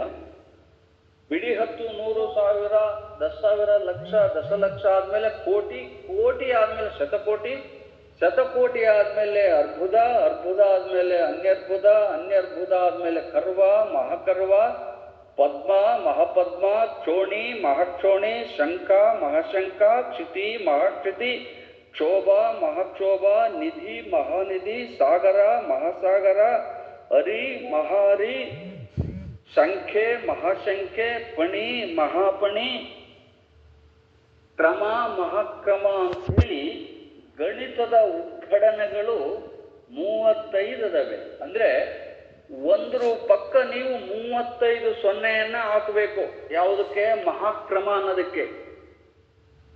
ಒಂದು ಸಂಖ್ಯೆ ಹಾಕ್ಬಿಟ್ಟು ಅದ್ರ ಪಕ್ಕದಲ್ಲಿ 35 ಸೊನ್ನೆಗಳನ್ನ ಹಾಕೊಂಡು ಹೋದ್ರೆ ಒಟ್ಟು 36 ಸ್ಥಾನ ಆಗುತ್ತೆ. 36 ಸ್ಥಾನದವರೆಗೆ ವೇದಾಂತದ ಉದ್ಘಡನೆಗಳಿದ್ದಾವೆ. ಬಿಡಿ 10, 100ರಿಂದ ಸ್ಟಾರ್ಟ್ ಮಾಡಿ. ಇದರಲ್ಲಿ ಒಂದು ಪದ್ಮ ಅಂದ್ರೆ ಎಷ್ಟು ಅಂತ ಪ್ರಶ್ನೆ ಕೇಳಿದ್ರೆ ಇದರಲ್ಲಿ ಇದಾವೆ ನೋಡಿ. ಒಂದು ಪದ್ಮ ಅಂದ್ರೆ ಒಂದ್ರ ಪಕ್ಕ 13 ಸೊನ್ನೆಯನ್ನ ಹಾಕಿದ್ರೆ ಅದು ಒಂದು ಪದ್ಮ ಅಂತ ಹೇಳಿ. ಒಂದು ಕರ್ವ ಅಂತಂದ್ರೆ ಒಂದ್ರ ಪಕ್ಕ 12 ಸೊನ್ನೆಯನ್ನ ಹಾಕಿದ್ರೆ ಆಗದು ಮಹಾಕರ್ವ, ಕರ್ವ, ಮಹಾಕರ್ವ. ಒಂದ್ರ ಪಕ್ಕ 17 ಸೊನ್ನೆ ಹಾಕಿದ್ರೆ ಅದು ಶಂಖ. ಒಂದ್ರ ಪಕ್ಕನೆ ನೀವೇನಾದ್ರು 17 ಸೊನ್ನೆ ಹಾಕಿದ್ರೆ ಅದು ಅಕ್ಷೋಹಿಣಿ ಅಂತೇಳಿ, ಹೀಗೆ ಕ್ಷೋಹಿಣಿ, ಅಕ್ಷೋಹಿಣಿ ಸೈನ್ಯದ ಬಗ್ಗೆ ದೀರ್ಘವಾದ ಅದೆಷ್ಟು ಓದ್ಕೊಂಡಿದ್ರೋ ವೇದಾಂತವನ್ನ. ಇದು ವೇದ ಗಣಿತದಲ್ಲೇ ಸಿಗದು ಬಿಟ್ರೆ ಈಗಿನ ಶಾಲೆಗಳಲ್ಲಿ, ಈಗಿನ ಯೂನಿವರ್ಸಿಟಿಗಳಲ್ಲಿ ಈ ಪಾಠಗಳೆಲ್ಲ ಸಿಕ್ಕದಿಲ್ಲ. ಇಂಥ ವೇದ ಗಣಿತವನ್ನ ಅವರು ಓದಿದ್ರೇನೋ. ಹಾಗಾಗಿ ಮಹಿಷಾಸುರನ ಸೈನ್ಯದ ವರ್ಣನೆ ಮಾಡುವಾಗ ಈ ದೇವಿ ಮಹಾತ್ಮೆಯಲ್ಲಿ ಈ ಸೈನ್ಯದ ಲೆಕ್ಕಾಚಾರವನ್ನು ತುಂಬಾ ಸೊಗಸಾಗಿ ಚಿದಾನಂದರು ಬಳಸ್ಕೊಂಡಿದ್ದಾರೆ. ಇದು ನಿಮಗೆ ಹೆಲ್ಪ್ ಆಗ್ಬಹುದು ಆದ್ರು ಅಂತ ಅಂದ್ಕೊಂಡಿದ್ದೀನಿ. ಇನ್ನು ಕೊನೆಯದಾಗಿ ಬಹಳ ಇಡಿಸೋದು ಅಂತಂದ್ರೆ ನಮ್ಮಂಥವ್ರಿಗೆ ಚಿದಾನಂದರ ಈ ಜೀವನ್ಮುಕ್ತಿ ಅಧ್ಯಾಯ ಐತಲ್ಲ, ಆ ಜೀವನ್ಮುಕ್ತಿ ಅಧ್ಯಾಯ 18ನೇ ಅಧ್ಯಾಯದಲ್ಲಿ ತುಂಬಾ ಚೆನ್ನಾಗಿ ಜೀವನ್ಮುಕ್ತಿ ಹೇಗೆ ಪಡ್ಕೊಳ್ಬೇಕು, ಜೀವನ್ಮುಕ್ತಿ ಲಕ್ಷಣಗಳೇನು ಅನ್ನೋದನ್ನ ಅಲ್ಲಿ ಸೊಗಸಾಗಿ ಹೇಳ್ತಾರೆ. ನೀವು 18ನೇ ಅಧ್ಯಾಯದ 27ನೇ ಶ್ಲೋಕಕ್ಕೆ ಹೋದ್ರೆ ಅಲ್ಲಿ ಹಸಿಪದದ ವರ್ಣನೆಯನ್ನ ಕೊಡ್ತಾರೆ. ಹಸಿಪದ ಅಂದ್ರೆ ಏನು ಅಂತ. ಆ ಹಸಿಪದದ ನಿಶ್ಚಯ ಜ್ಞಾನ ಬರೋದು ಬಹು ಕಷ್ಟ ಅಂತಲೂ ಕೂಡ 31ನೇ ಷಟ್ಪದಿಯಲ್ಲಿ ಹೇಳ್ತಾರೆ. ಅದಾದ್ಮೇಲೆ ಅವರು ಆರು ವೃಕ್ಷ ಆರೂಢ ಅಂತೇಳಿ 2 ಹೇಳ್ತಾರೆ. ಒಂದು ಸಗುಣಾರೂಢದ ಕತೆ, ಇನ್ನೊಂದು ನಿರ್ಗುಣ ಆರೂಢನ ಕತೆ ಅಂತ ಹೇಳಿ. ಈ ಸಗುಣಾರೂಢಕ್ಕಿಂತ ನಿರ್ಗುಣ ಆರೂಢವೇ ಶ್ರೇಷ್ಠ ಅನ್ನೋದು ಅವರ ಮಾತುಗಳಲ್ಲಿ ಕಂಡುಬರುತ್ತೆ. ಸಗುಣಾರೂಢ ಎದುರಿಗೆ ಮೂರ್ತಿಯನ್ನ ಇಟ್ಟು ಧ್ಯಾನ ಮಾಡ್ತಾ ಕೂತ್ಕೊಳ್ಳೋದು, ಆಕೆಯ ಅಂಗಾಂಗಗಳನ್ನು ವರ್ಣಿಸೋದು, ಆಯುಧಗಳನ್ನೆಲ್ಲ ವರ್ಣಿಸ್ಕೊಂಡು ಧ್ಯಾನ ಮಾಡ್ತಾ ಇರೋದು, ಅದು ಸಗುಣಾರೂಢ. ಆದ್ರೆ ನಿರ್ಗುಣಾರೂಢದಲ್ಲಿ ಹಾಗೇನು ಬರಲ್ಲ.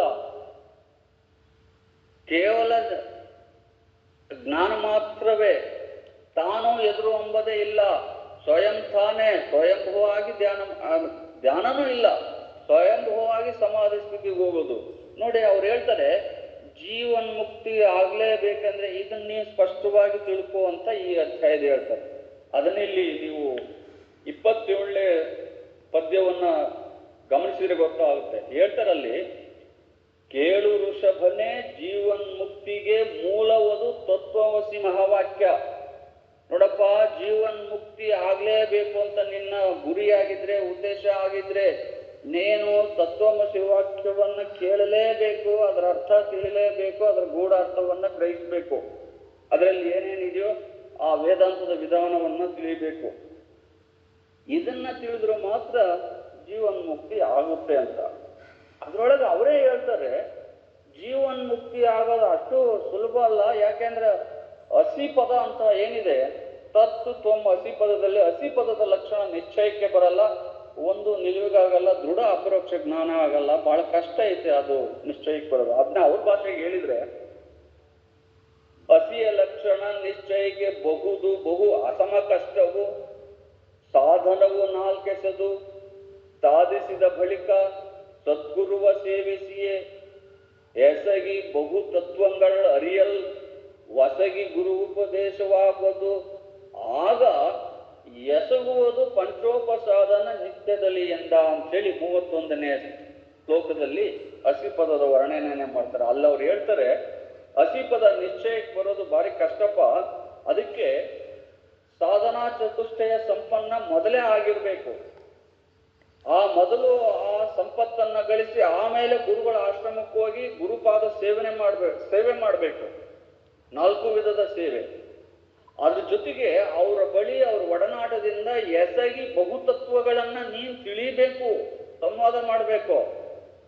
ಕೊನೆಗೆ ಗುರು ಉಪದೇಶ ಆಗ್ಬೇಕು. ಗುರು ಉಪದೇಶ ಆದ್ಮೇಲೆ ನೀನು ಈ ಪಂಚೋಪಸಾಧನ ಯಮ ನಿಯಮ ಇವೇನೇನಿದಾವೋ ಈ 5 ಸಾಧನೆಗಳನ್ನ ನಿತ್ಯ ನಿನ್ನ ಆಚಾರದಲ್ಲಿ ನೀನು ಅಳವಡಿಸಿಕೊಂಡಿದ್ದೇ ಆದ್ರೆ ಆಗ ಬರುತ್ತೆ ನೋಡು ನಿನಗೆ ಹಸಿಪದದ ನಿಶ್ಚಯ.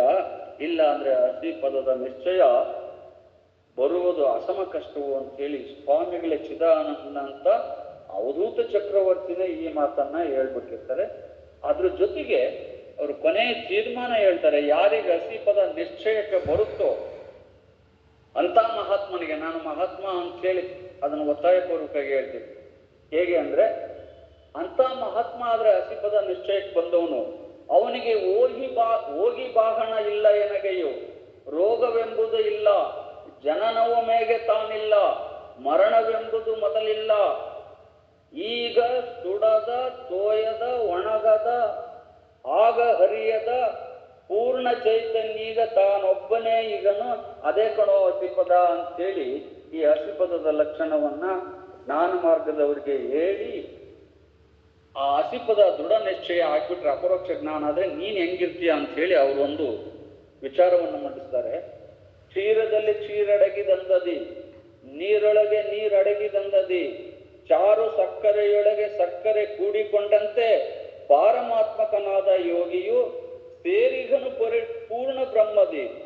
ಆರು ಯೋಗಕ್ಕೆ ಬೀಳುವರೋ ಅವರೇ ಪುಣ್ಯರು ಎಂತೆಂದ ಚಿದಾನಂದ ಅಂತ ಹೇಳ್ತಾ ಹೀಗೆ ದೇವಿ ಮಹಾತ್ಮೆಯ ಪೀಠಿಕಾ ಅಧ್ಯಾಯದಿಂದ ಹಿಡಿದು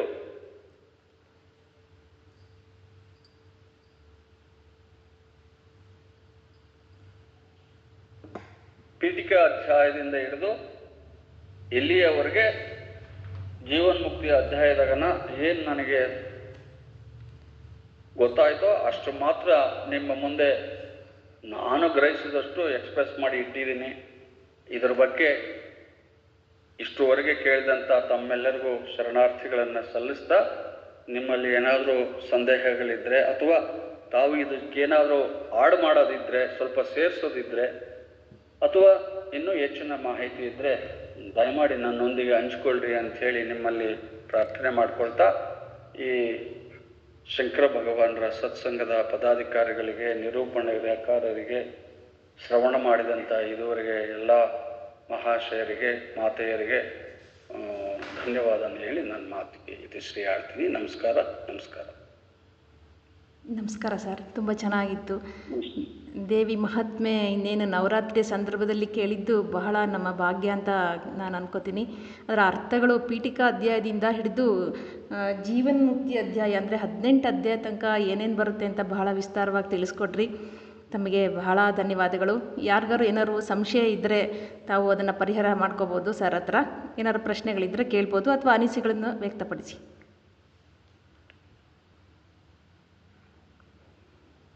ಯಾರು ಮಾತಾಡೋದಿದ್ರೆ ಮಾತಾಡಿ ದಯವಿಟ್ಟು.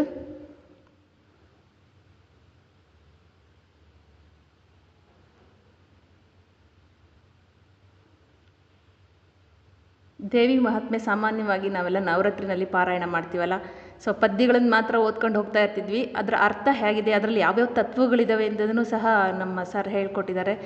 ಬಹಳ ಚೆನ್ನಾಗಿ ಹೇಳಿದ್ದಾರೆ. ನೀವೇನಾದ್ರು ಓದಿದ್ದು ನಿಮಗೆ ಅನಿಸಿದ್ದಿದ್ದರೆ ದಯವಿಟ್ಟು ಶೇರ್ ಮಾಡ್ಕೊಳ್ಳಿ.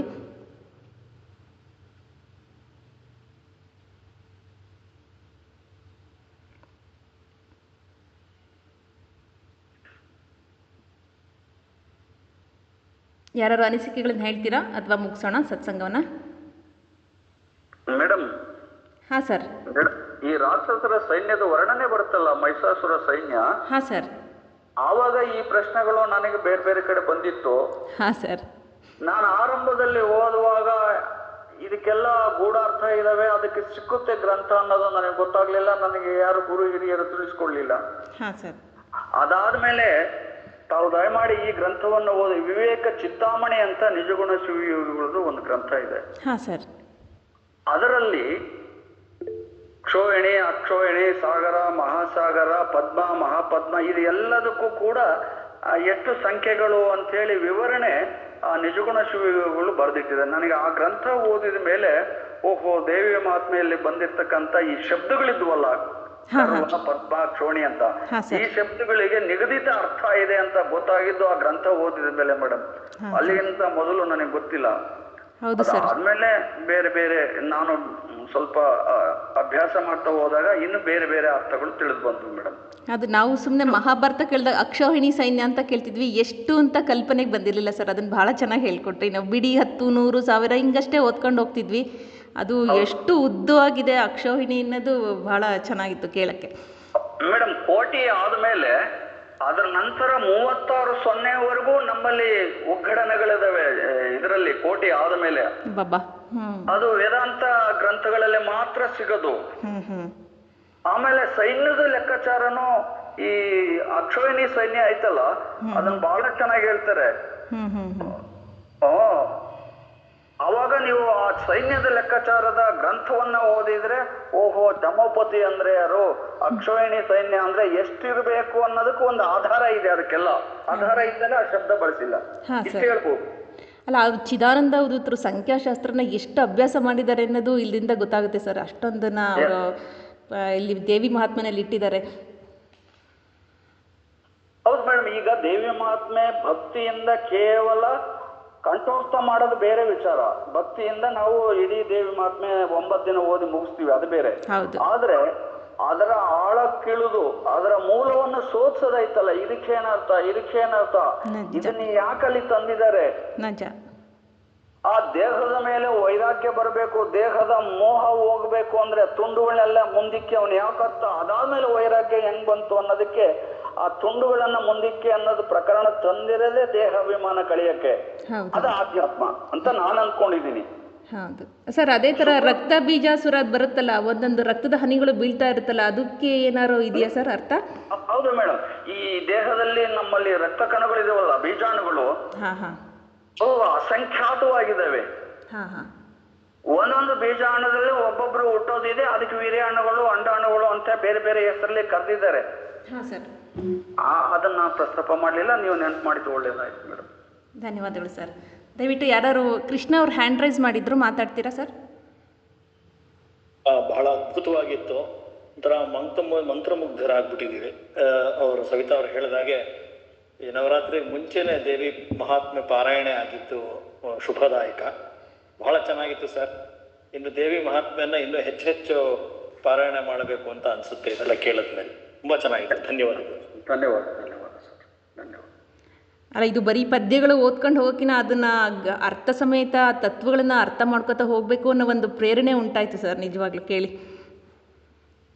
ಮೇಡಮ್, ಅದಕ್ಕೆ ಪೂರಕವಾಗಿ ಒಂದು ಮಾತು ನಿಮಗೆ, ನೀವೇನು ಬೇಜಾರಾಗಲ್ಲ ಅಂದ್ರೆ ಒಂದು ಮಾತು ಹೇಳ್ತೀನಿ.